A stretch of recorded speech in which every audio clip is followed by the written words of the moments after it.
Well, hi, everybody. I'm Don Stewart, and welcome to our second edition of Breaking News for this Saturday, the 21st day of June, 2025.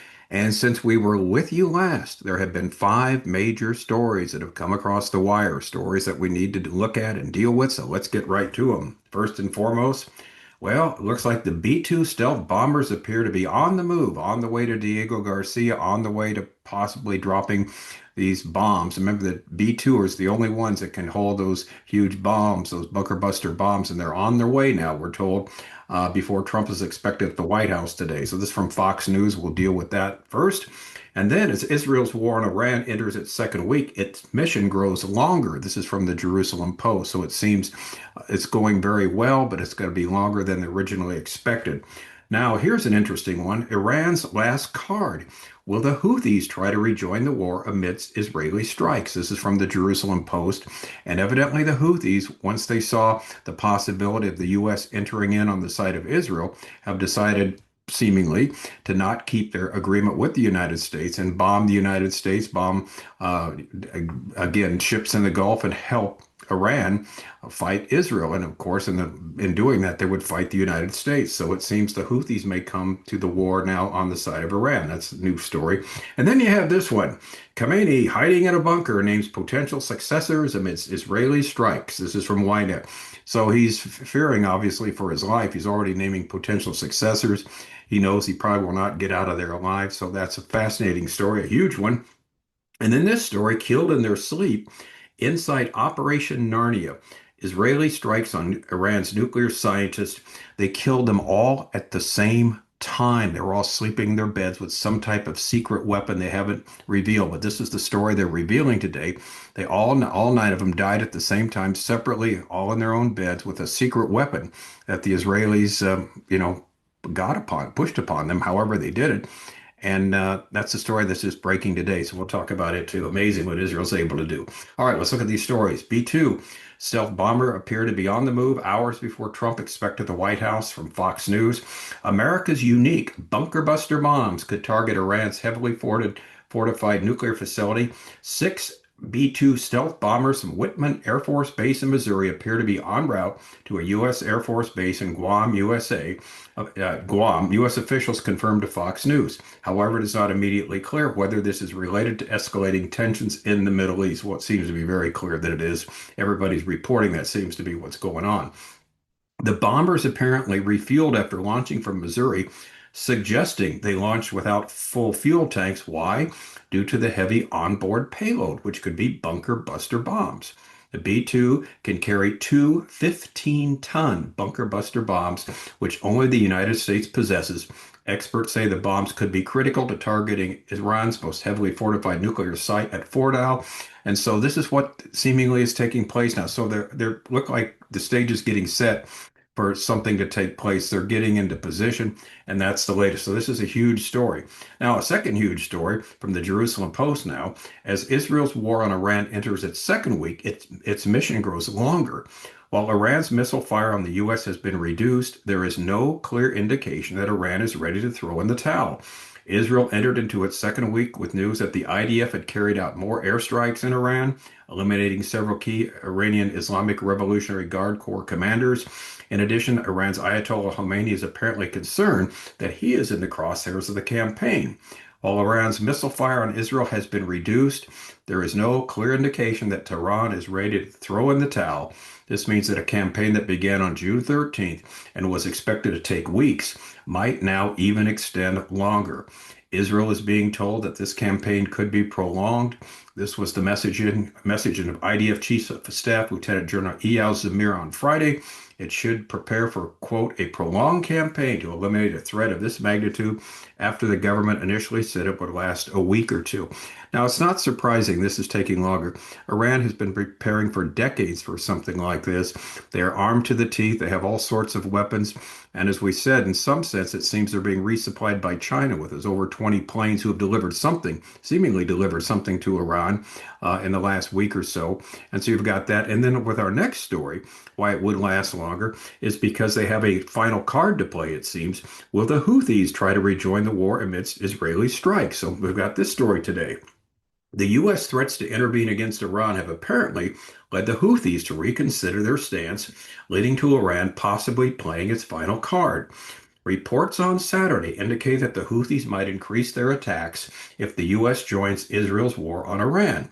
The Yemen-based terrorist group has refrained from recent attacks on ships in the Red Sea since a U.S. bombing campaign aligned against the Houthis ended last month.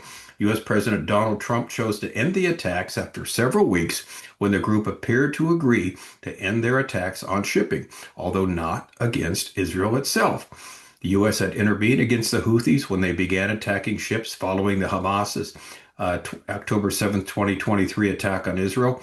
They claimed they were targeting ships linked to Israel initially, but extended the attacks to include numerous other commercial ships.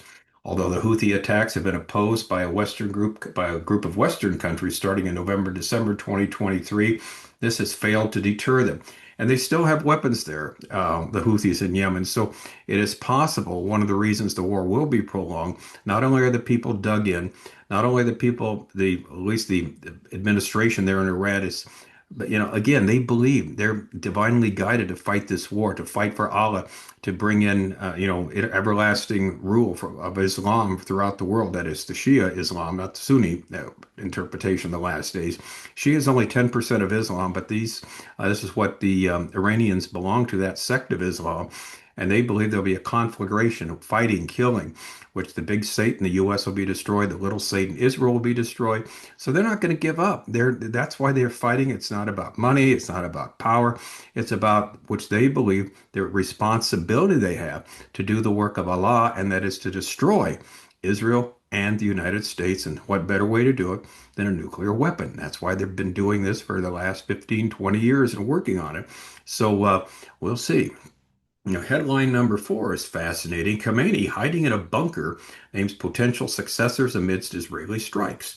Iran's supreme leader reportedly ceases all digital communication, appoints backup military leaders, and names 3 clerics as possible successors to ensure regime continuity in case he is killed. Officials say fear of Israeli infiltration runs high, as it should. Israel seems to know everything they're saying.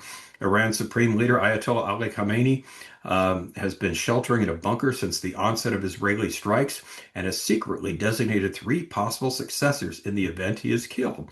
New York Times reported on Saturday, citing Iranian officials. According to the report, Khamenei, 86, has also appointed replacements for the top military chain of command, fearing that more senior leaders could be targeted by Israel following the deaths of several high-ranking officers earlier in the opening blows of the campaign. Several, how about 20? The 3 Iranian sources who requested anonymity said Khamenei now communicates with commanders exclusively through an aide and has ceased using all digital communication to avoid detection. The decision to identify 3 clerical successors underscores the heightened threat to Khamenei's leadership amidst the ongoing war. Iranian officials say the supreme leader has taken extraordinary measures to preserve the stability of the Islamic Republic since the conflict began. While the military command structure remains functional, officials admit it's been significantly damaged. For now, they say there is no sign of an internal revolt within the regime. Khamenei reportedly accepts the possibility of assassination by Israel or by the United States and believes that if killed, he would die as a martyr. In a rare move, he has instructed the assembly of experts, the body tasked with selecting the next supreme leader, to swiftly choose his successor from the 3 names he has provided, aiming to ensure a smooth and rapid transition of power. And you've got to bet for sure the people who are on that list of the 3 names don't want their names mentioned publicly, or they'd be rubbed out even before Khamenei is. So anyway, it probably won't stop Israel from thinking about who the possible successors are, just rub everyone out who even could be a possible one. But that shows you how dire the situation is as far as Khamenei and the Iranian command is. All right, now this next headline is amazing. Headline 5, killed in their sleep inside Operation Narnia. Israel strikes on Iran's nuclear scientists, from the Jerusalem Post. In a striking twist, the operations targeting Iran's nuclear scientists is known as Narnia in Israel, a name that reflects the operation's improbable nature. The targeted IDF strikes on 9 nuclear scientists last Friday, named Operation Narnia, saw the scientists almost killed simultaneously. Let me read that again. Saw this 9 scientists all killed almost simultaneously while sleeping in their homes. Channel 12 reported on Thursday night. Israel launched Operation Rising Lion last Friday, marking a powerful opening strike in its war against Iran. The operation successfully eliminated many senior figures in the Iranian Revolutionary Guard Corps, the IRGC, and key individuals involved in Iran's nuclear program. Operation Narnia, a name that reflects the operation's improbable nature, like something out of a fantasy tale rather than a real world event. Amazing, isn't it, what Israel's able to do and what they have done?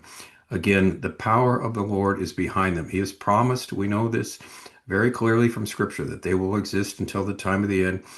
Jeremiah 31, 35 to 37 makes it clear as long as the sun's up in the sky and the universe exists, that God will protect Israel and they will continue to exist. Supernaturally, He has protected them historically. He is doing it now. And that's why we can be certain of one thing at the end of this war: Israel will still exist, still be on its feet. All right, those are the latest stories. They're big.